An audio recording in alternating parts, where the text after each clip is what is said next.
Hello, welcome to Curious Classroom Adventures. My name is Aletha Sheck, and I have another math game for you today around the concept of time and elapsed time. And this one is a doozy. It is working backwards with elapsed time.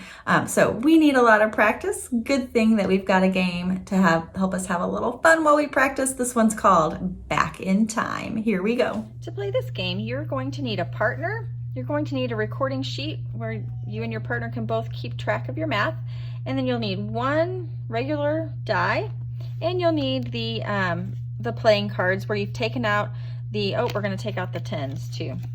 Take out the kings, queens, jacks, and tens. I think I have it right. Now the ace is we're going to use that as a 1. All right, we're all set now. Okay, so first we'll shuffle up the cards a little bit. Right? Put them between you and your partner. Okay, on your turn, what you're going to do is you're going to first roll the die. And this is going to be the number of hours we're going to use in our time. So 2 hours. So activity length, 2 hours.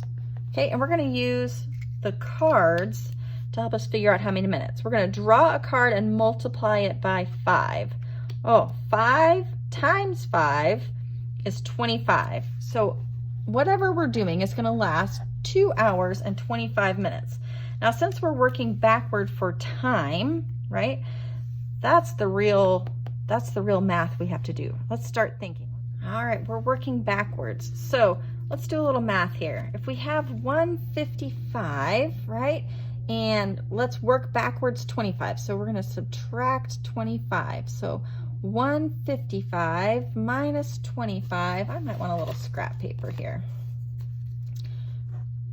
155 minus 25 minutes would be 130, right? Now I have to go back 2 more hours. Well, let's see, 130 and then just count backwards. 12:30, 11:30, right? Minus 2 hours would be 11:30, or actually we're working backwards, right? 11:30. I don't want to confuse you by going forward.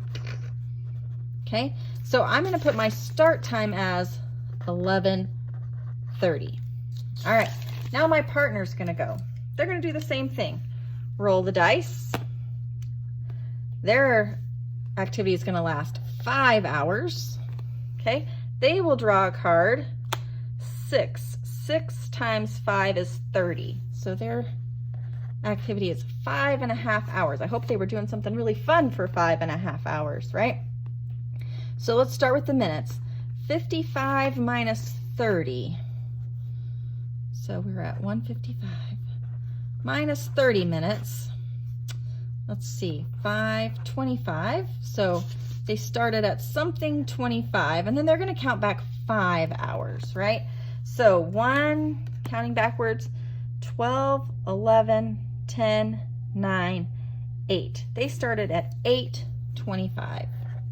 Okay, so now to figure out who's going to earn a point for this round, we're going to see which time is closer to the top of the hour.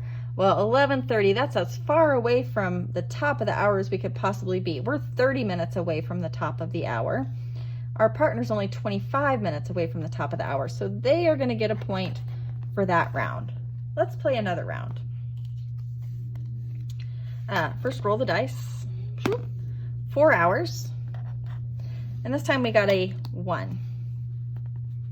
So 1 times 5 is 5. 4 hours and 5 minutes. So if I take 5 away from 35, that's 30, right? 4 hours away from 5 hours, so 5, 4, 3, 2, 1. 1:30. Okay?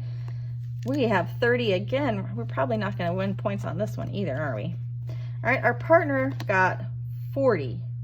8 times 5 is 40 minutes. Let's see how many hours they had. 3 hours. 3 hours and 40 minutes. Okay, This one's a little bit interesting because we can't just subtract 40 from 35, right? So if we go back to the top of the hour, that's 35 minutes. So we've used up 35 of this just to get to 5 o'clock. Okay, so we need to go back 5 more minutes, right? That will give us 5 more minutes off of 5 would be 4:55 to get this all of the 40 minutes off. Okay, then we can go to the hours and subtract 3 hours. 4, 3, 2, 1. So 1 o'clock, so 1:55. So we're going to do the same thing to determine who gets a point. We're going to say who is closer to the top of the hour. We are 30 minutes away from the top of the hour. Our partner's only 5 minutes away from the top of the hour, so they definitely get a point for that one. Okay, so we'll keep playing like that, rolling to get the hour, right? And then drawing a card and multiplying by 5. 7 times 5 is 35 to figure out how long our activity lasts. And then doing some math to figure out how much time we're going backwards, right? So 5 hours and 2 times 5 is 10 minutes.